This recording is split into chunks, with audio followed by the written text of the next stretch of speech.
Glória a Deus. Muito bem, meus irmãos, a paz do Senhor a todos. Graças a Deus por podermos retornarmos mais uma vez à nossa igreja filial aqui na cidade de Escada, onde temos sempre a alegria de poder estar cooperando com o pastor da igreja. Estivemos durante o dia em algumas atividades da regional, quando recebemos a comunicação do pastor para vir estar com os irmãos e com o pastor Josué. Já é bom estar com os irmãos, já é bom estar com o pastor Josué, nós nos sentimos bem. Já é bom estar na DCeara, não é, irmãos? E estar entre irmãos amados, obreiros, amigos, irmão Cosmo e outros, presbítero Almir e os demais, presbítero Aloísio, que coopera, ajuda o pastor, toda essa igreja, esse santo ministério. Então eu agradeço muito a Deus, ao pastor da igreja, a confiança de podermos vir cooperar com vocês aqui, e sou mesmo muito grato por esta confiança e privilégio que nos é dado pelo pastor da igreja. Agradeço também ao companheiro irmão Alex, que sempre nos ajuda para se deslocar dali para aqui, daqui para ali. Ele hoje trouxe o sogro, o irmão Marcones, e o herdeiro. Ali é sogro e neto, né? O irmão Alex é um ajudador também ali da regional. Meus irmãos, como hoje se trata de um culto de Santa Ceia e nós não temos aquele tempo assim muito extenso, e sim aquele tempo necessário para meditarmos na palavra de Deus devido ao cercarmos a mesa, eu queria que você abrisse a sua Bíblia na carta do escritor anônimo aos Hebreus, capítulo 4, versículo de número 12. Hebreus, capítulo de número 4, versículo de número 12, que é por demais conhecido de toda a igreja. Diz-nos assim: porque a palavra de Deus é viva e eficaz, e mais penetrante do que qualquer espada de dois gumes, e penetra até a divisão da alma e do espírito, e das juntas e medulas, e é apta para discernir os pensamentos e intenções do coração.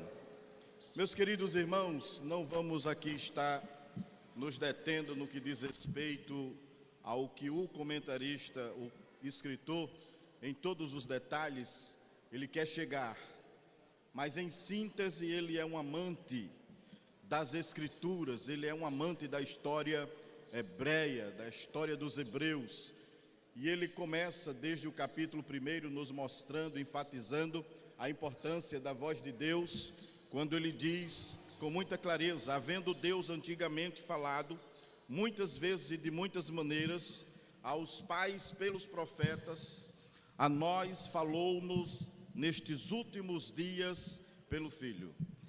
Então nós observamos de que esse homem, ele começa a narrar. Obrigado, companheiro, Deus abençoe. A gente não sabe, né, irmão, dominar aqui os instrumentos, mas muito bem, tem sempre quem socorra. Então, como eu ia dizendo, este escritor, ele tem um apreço pelas escrituras, ele tem um anelo pela história, ele é definitivamente uma pessoa que, de forma minuciosa, faz uso das escrituras em pelo menos 3 aspectos, que é isso que eu quero compartilhar com vocês.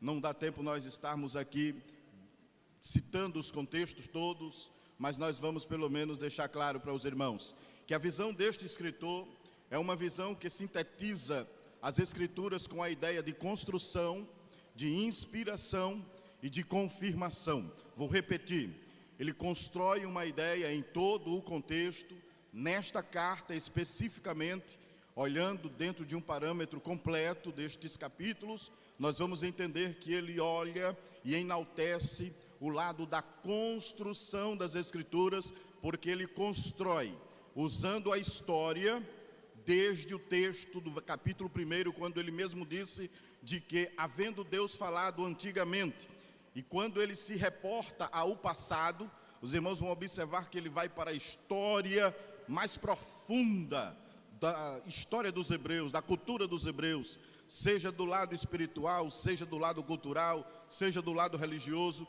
Principalmente no lado religioso, ele faz figura de Cristo, faz figura de Moisés, faz figura de anjos, enfim, ele mostra como é possível a Bíblia em uma construção, seguir uma construção. Então esta é a primeira visão que ele tem, que a Bíblia é um livro construído. Se você está acompanhando, diga amém.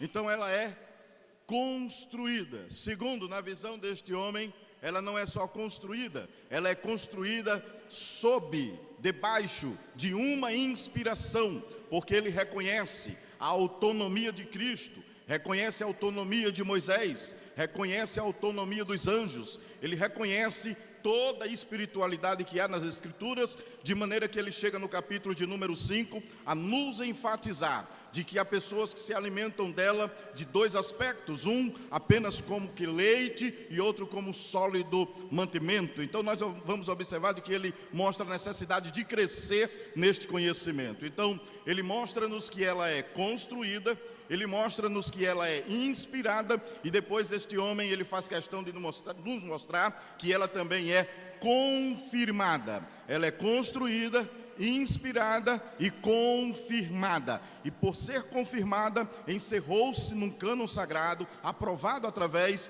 da sua inspiração e da sua construção. Se você aprendeu pelo menos esses 3 pontos, para mim já é muito, mas você pode continuar acompanhando o raciocínio, porque nós vamos provar aqui, à luz da Bíblia, que este homem está certíssimo. A Bíblia é construída, diga comigo, construída, inspirada e confirmada. E Deus trabalha dessa maneira. Deus trabalha construindo, Deus trabalha inspirando e Deus trabalha confirmando tudo aquilo que Ele fala. Quando nós observamos o conteúdo da visão de construção, ela é construída por história, e todo o seu lado histórico nos mostra que Deus é um ser histórico.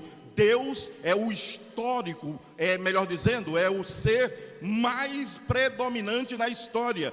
Ele é o único que pode dizer que antes que houvesse dia, Ele é o único que pode dizer que é o princípio, é o meio e é o fim. Ele é o único que diz é o mesmo ontem, hoje e eternamente. A história se resume em Deus, seja da raça humana, seja mesmo daquilo que está nos céus e na terra, porque a história não começa na terra, a história começa no céu. E é interessante que a Bíblia, ela é tão rica na sua inspiração, que ela nos mostra o que foi construído em cima e o que foi construído embaixo, e ela ainda nos mostra as fases e é tempo, e seu tempo. Como é que é isso, irmão Biracê? Como é que ela mostra que foi construída no passado, no presente, no futuro, no céu e na terra? Houve um passado no céu, há um presente no céu e há um futuro no céu. E está aqui nas Escrituras, já está escrito, há uma história construída no céu e uma história construída na terra. E nós vamos observar que no céu não tem fim, mas aqui na terra tem fim. E nós observamos que a Bíblia diz: passa o céu, passa a terra, mas a minha palavra não há de passar. Capítulo de número 24 de Mateus e o versículo 35. Meus irmãos, eu vou tentar correr aqui para que nós possamos compreender e eu dar alguns exemplos aos irmãos de como é que Deus constrói, inspira e confirma a história. Escute bem, primeiro exemplo de que Deus constrói, inspira e confirma. Vou utilizar o nascimento de Zacarias, ou melhor, do seu filho João Batista. No capítulo 1 do Evangelho escrito por Lucas, versículo de número 8 em diante, ele recebe a visita de um anjo. O anjo veio ter com Zacarias, falando sobre a oração que ele havia pedido a Deus, um filho. O Senhor disse: olha, tua mulher Isabel vai ficar grávida. Guarde isso, Lucas 1, versículo 24. Isabel guardou a gravidez por 5 meses. Abra a sua Bíblia e acompanhe, por favor. Lucas, capítulo de número 1, versículo de número 24. E depois daqueles dias, Isabel, sua mulher, concebeu, e por 5 meses, o que foi que ela fez? Ocultou, dizendo: assim me fez o Senhor nos dias em que atentou em mim, para destruir o meu opróbrio entre os homens. Guarde esse detalhe. Ela fica grávida e esconde a gravidez por quantos meses? 5 meses. Mas o anjo que visitou Isabel e Zacarias é o mesmo anjo que visita Maria. no capítulo 1 e o versículo 19 do livro de Lucas, a Bíblia diz que ele diz: eu sou Gabriel que assisto diante de Deus. Escute-me, por favor. O mesmo anjo que visita Isabel é o mesmo anjo que visita Maria. Lucas 1 e 26. Qual é o mês que o anjo visita Maria? Sexto mês, capítulo 1, versículo de número 26. E no sexto mês foi o anjo Gabriel, o mesmo anjo, enviado por Deus a uma cidade da Galileia chamada Nazaré.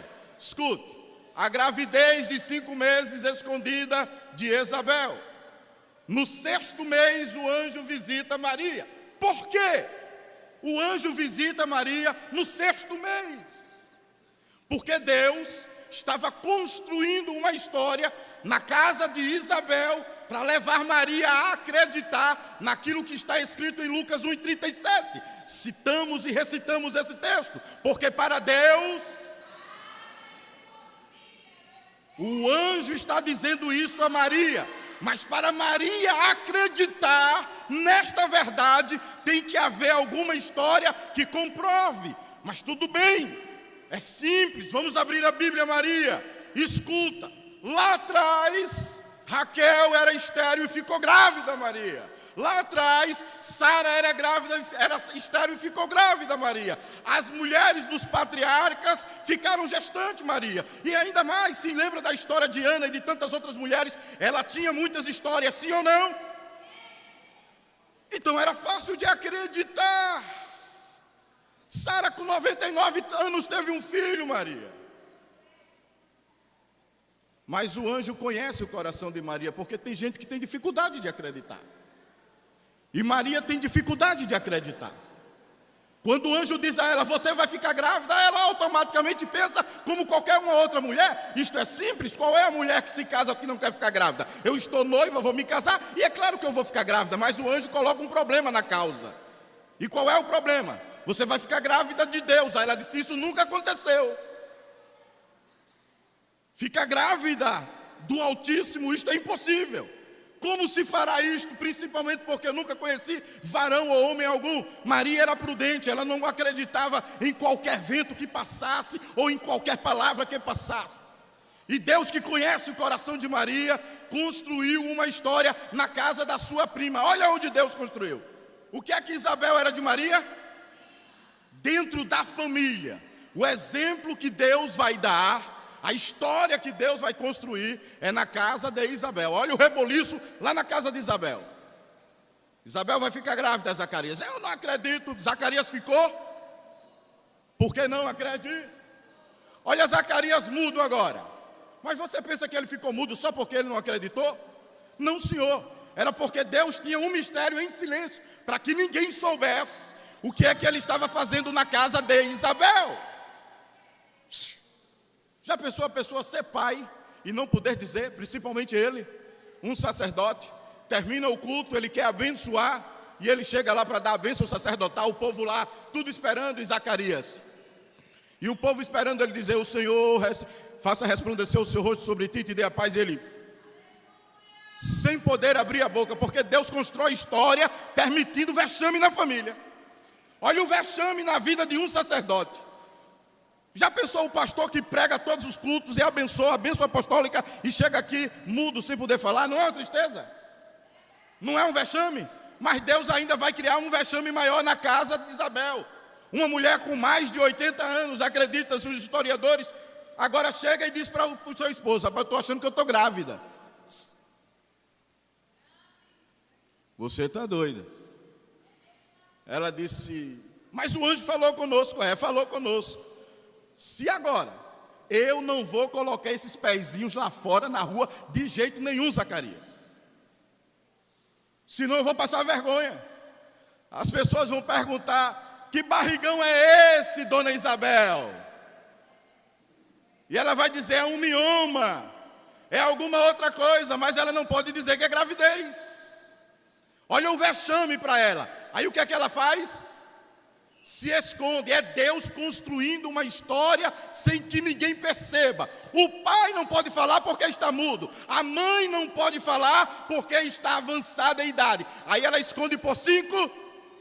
Mas quando chega o dia de contar a história, o anjo disse: essa história tem que ser conhecida, reconhecida, confirmada, porque ela é inspirada. Sabe o que é que acontece? O anjo deixou ela esconder por quantos meses? Quando foi que ele foi na casa de Maria? No 6º mês. Jovem, você vai ficar grávida. Vai. E como é que vai ser isso? Que eu não conheço varão. Não se preocupe.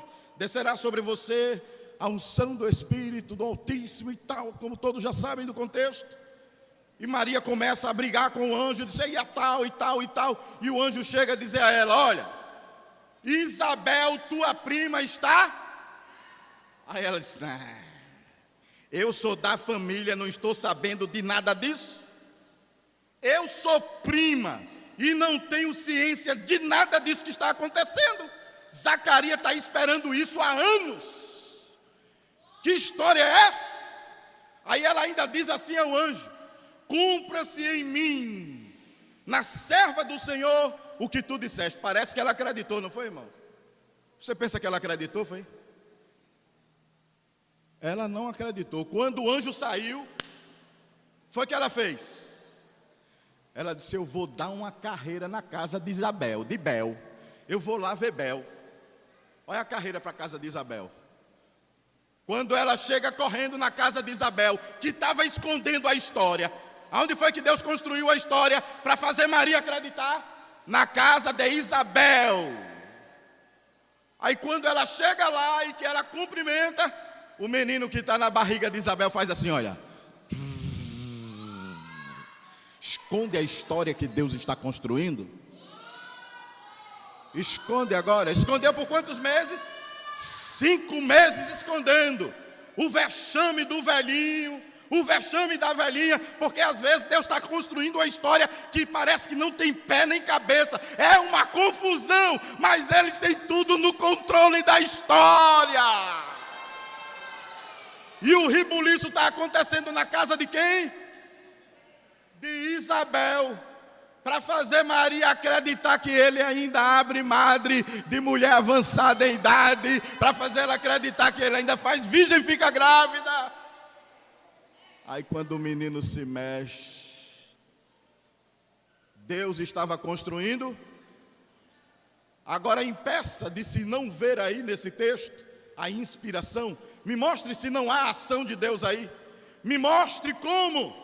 Então a Bíblia é construída, inspirada, e Maria correu para confirmar se era verdade. E é por isso que a gente confirma, a gente lê, a gente ouve, mas eu quero confirmação. Quantos gostam de confirmação? E eu tenho uma coisa para dizer nesta noite aqui. Hoje é a noite de Deus confirmar o que Ele começou a construir. Hoje é noite dele confirmar aquilo que Ele começou a construir na tua vida. E para que haja construção em inspiração, é preciso ter um processo. Às vezes tem. O problema é que a gente não quer passar pela história. Como é que eu vou passar na história? Deixa Deus. Mas e acontece vexame na história? E acontece, que vergonha, não é não, irmão? Um pastor mudo. Mas agora olha a história se desenvolvendo. Maria andando de mão dada com Isabel, dizendo: Isabel está grávida. Vamos dar um culto e ação e graça, levar todo mundo lá para o templo. Olha Deus trabalhando. O sacerdote estava mudo, não podia falar. Na hora de botar o menino, o nome do menino, olha a inspiração da história, irmão. Todo mundo agora olhando. Quem não dava nada para Zacarias, irmão? Alguns historiadores chegam a dizer o seguinte, que era difícil a posição daquele sacerdote. Tinha quem dissesse assim: já não fez um bom casamento, e agora mudo, esse homem não tem chamada. A mulher nunca deu um filho, e agora ele chega, não pode mais dar a bênção apostólica do culto a seu ninguém. Esse homem tem chamada, isso é lá pastor, ele está aí só ocupando o lugar, deveria era isso embora. E Deus lá dizendo: eu estou construindo a história dele. É uma história inspirada. E eu vou confirmar que eu sou com Zacarias. Eu vou mostrar que eu sou na vida de Zacarias, irmão. Aí chega a Isabel, toda sem jeito, com o menino nos braços agora, nascido, e diz: vamos lá para a igreja. De quem é esse menino, mulher? De quem podia ser? De Isabel. E quem é o pai? Quem podia ser? Zacarias. É nada, isso é milagre. Isso tem algo do céu aí, pois tem. Porque foi uma ação de Deus na história de Zacarias, na história de Isabel. Aí agora, irmão, o velhinho está lá querendo colocar o nome. Eu é que vou botar o nome dele, o anjo me disse qual era o nome. E o pessoal disse: dá uma tabuazinha para ele escrever aí, para ele colocar o nome do menino. Aí quando dá uma tabuletazinha para Zacarias escrever, irmão, quando ele começa a dizer o nome dele, aí o bocão se abre assim: o nome dele é João. Prepara o teu pulmão, prepara a tua garganta. Meu Deus, tem tempo que é para ficar calado, né, irmão? Já pensou? Mas é Deus, irmão, que cala. Cala a boca, Zacarias, tu vai ficar calado, tu não vai falar nada. E a velhinha lá do outro lado disse: tu também, tu vai ficar calada, vai aguentar tudo calada, escondendo. Mas chega o dia em que Deus diz: hoje eu vou colocar ponto final nessa história, porque eu vou dar prosseguimento na história de Maria. Irmão, eu quero dizer uma coisa nesta noite aqui, porque sinto graça. Deus está construindo uma história em escada.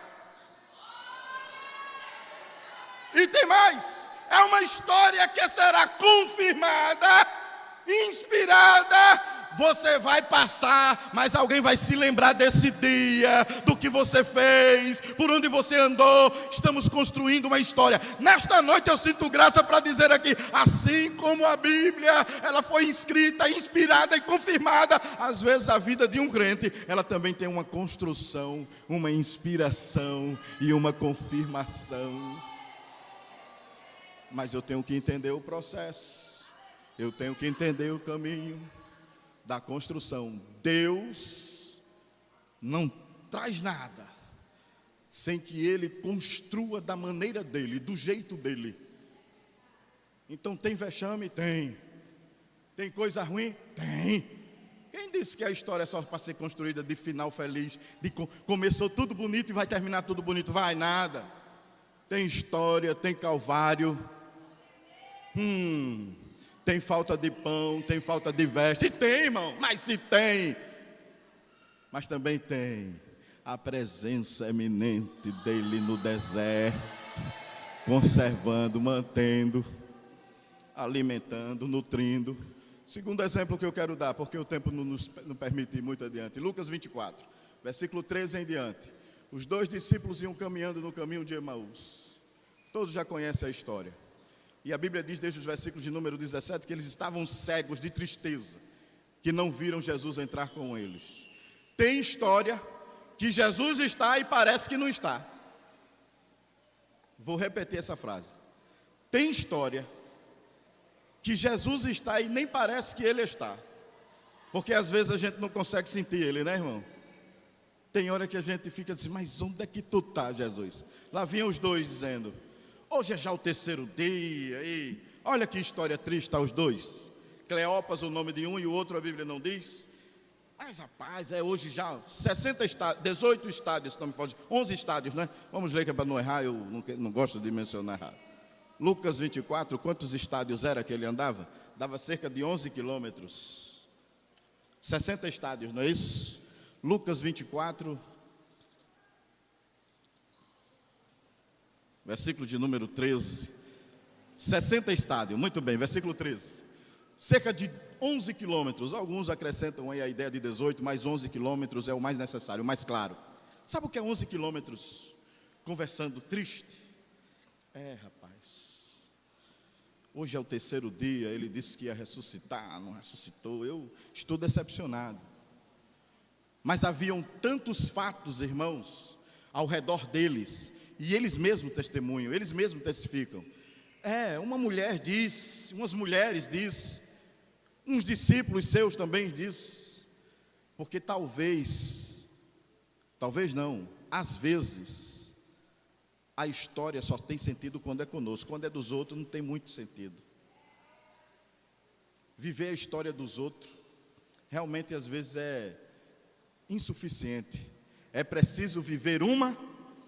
Aí Jesus é muito bom e diz assim: eu estou cansado de ver você só testemunhando dos outros. Quando vai testemunhar, o testemunho de fulano: por que irmã fulana? Por que irmão Beltrano? Por que irmão Ciclano? Mas Deus vai construir a tua história, te preocupa não, fica tranquila.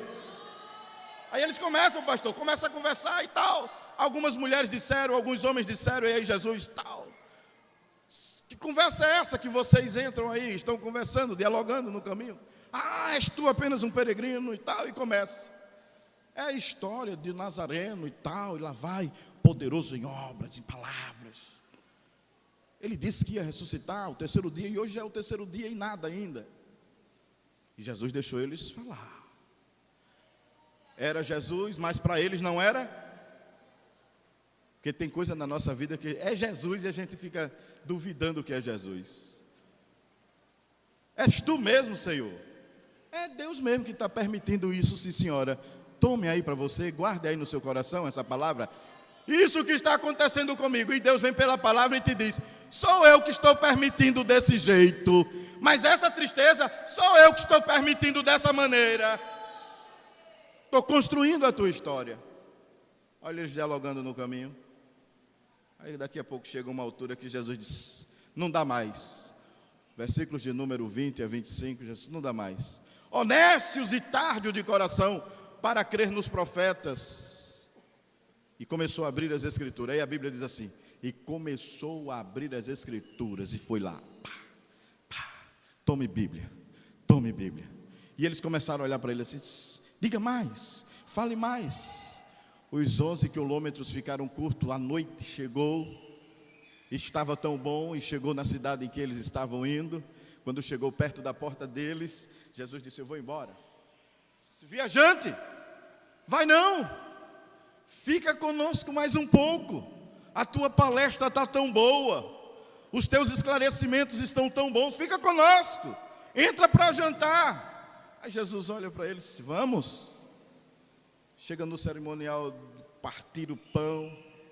Aí um olha para ele e diz assim: viajante, faça as honras, dê graça. Aí Jesus pega o pão.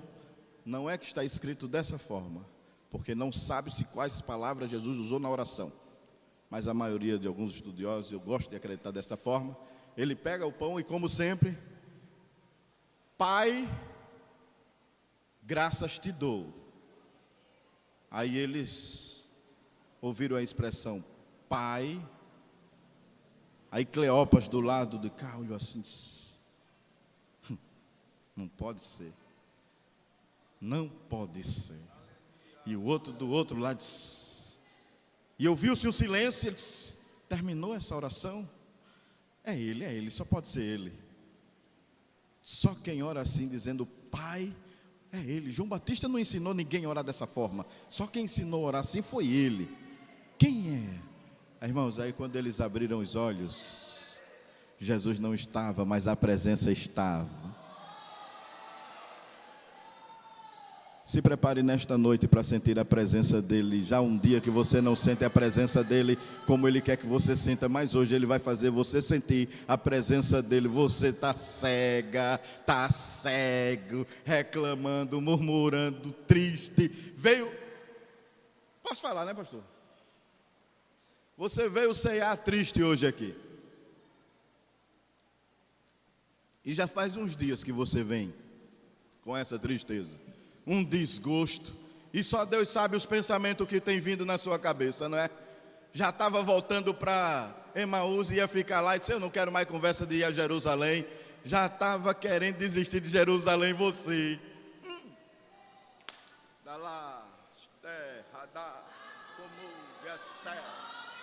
Já estava pensando em desistir de Jerusalém, irmão. Eu não quero mais conversa com Jerusalém. Eu vou para Emaús, eu vou entrar naquela casa e não vou botar mais o pé do lado dela.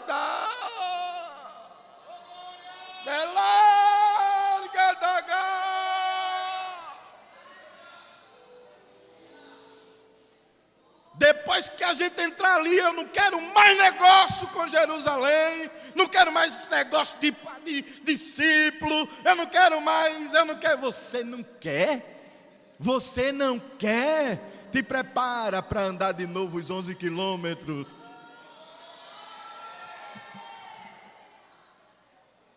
Aí começou, irmão, um olhar para o outro.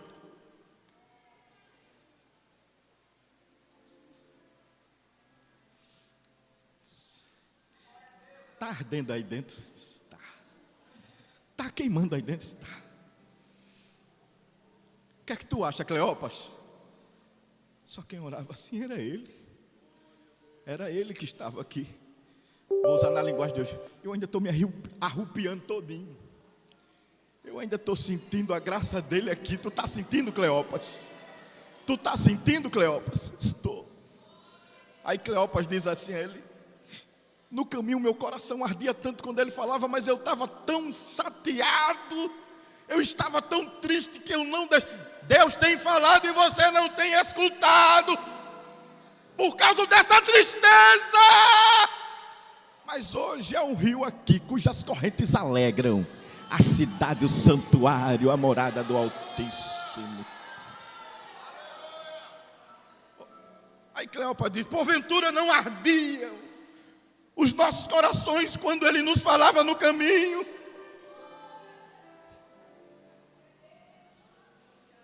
Aí um olhou para o outro e disse: o que é que a gente vai fazer aqui? O que é que a gente está fazendo aqui?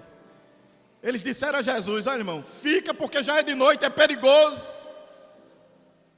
Mas agora eles estavam olhando e disse: não dá para ficar aqui.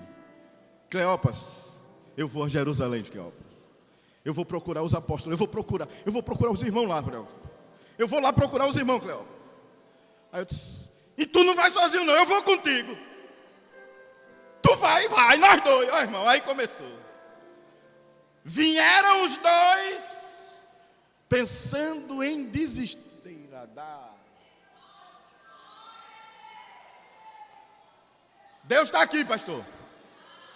Você já conversou com o seu esposo?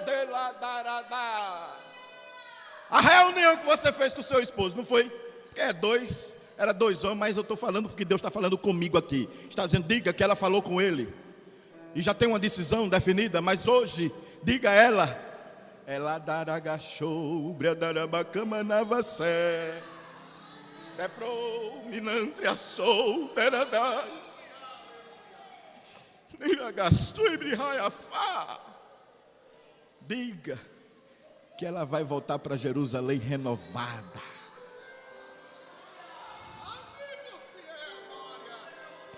Diga que ela vai contar a história dela lá em Jerusalém como eu quero. Construção, inspiração e confirmação. Lá vai eles. Vamos começar lá na casa dos apóstolos. Ele chega lá, irmão, você vai ver isso nos versículos 31 a 33, 34, e eles voltam, sai voltando. E ele chega dizendo: permita aqui, pastor. Os discípulos: eu tenho uma novidade para te contar. Tu não sabe o que aconteceu. Cosmo, tu não sabe o que aconteceu. Eu estava tão desanimado, ceguinho da Silva, triste todo. E a gente se encontrou com um viajante. Aí Cleopas disse: diz logo que não era um viajante, diz logo que era Jesus, diz logo que era ele está aqui hoje, o Emanuel, o ressuscitado. Adá pra sobre minavacé. Ele apareceu para nós e tu não sabe, olha, ele entrou lá em casa. Mas deixa eu te dizer, ele fez aquela oração pelo pão e foi lá, não foi, Cleopas? Olha, quando ele apresentou o pão e disse: pai, graças te dão, o coração da gente se alegrou. A gente está cansado, andamos 11 quilômetros, mas eu estou tão feliz aqui, para dizer aqui, ali, mais além. Ei, recebe renovo de ladarabagachouria. Essa palavra tem poder, não tem poder? Então recebe aí de Deus, olha.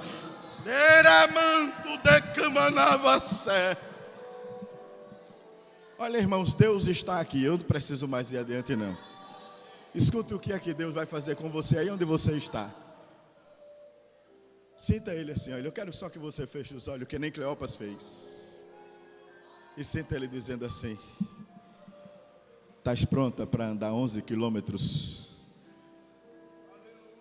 Estás pronta para voltar?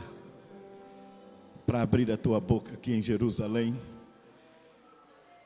Desfaça os teus planos, Cleopas. Chega hoje lá em casa e diz assim: olha, não, nem precisa, né? Porque teu marido está aqui. Darabacamanava séria, dalabarigaçou. Eu não sei se você já chegou a dizer assim: pastor, depois do culto hoje eu quero falar com você. Nem procure mais ele, viu? Deixa para lá esse negócio. Olha, deixa para lá esse negócio, porque Jesus está te tomando hoje assim. Meu Deus do céu, pastor, tem um negócio bom. Tem um negócio dele, da gachoura, manto. Tem uma graça nova hoje aqui, irmão. Para crente, Deus assim, uma cachoeira nova assim na tua vida, de renovo. Espírito Santo de Deus, sabemos que estás aqui. Nada acontece pela verdade senão pela verdade. E tu estás nesta verdade. Aonde estiver agora, Senhor, um Cleopas com seu amigo, eu quero te pedir somente isto: que a mesma presença, que o mesmo calor, naqueles 11 quilômetros, naquela casa, permaneçam aqui hoje, na vida da tua igreja e dos teus filhos aqui em Escadas. Alguém que está muito cansado, muito entristecido, eu quero te pedir por ele: não deixa ele tomar essa ceia assim. Não deixa ela tomar essa ceia deste jeito. Espírito Santo de Deus, enche tua filha, o teu filho, seja o jovem, adolescente, no coral, na comissão ou nas comissões, em frecheira. Renova o teu filho. Renova agora e enche com o teu Espírito Santo e com graça. Em nome de Jesus.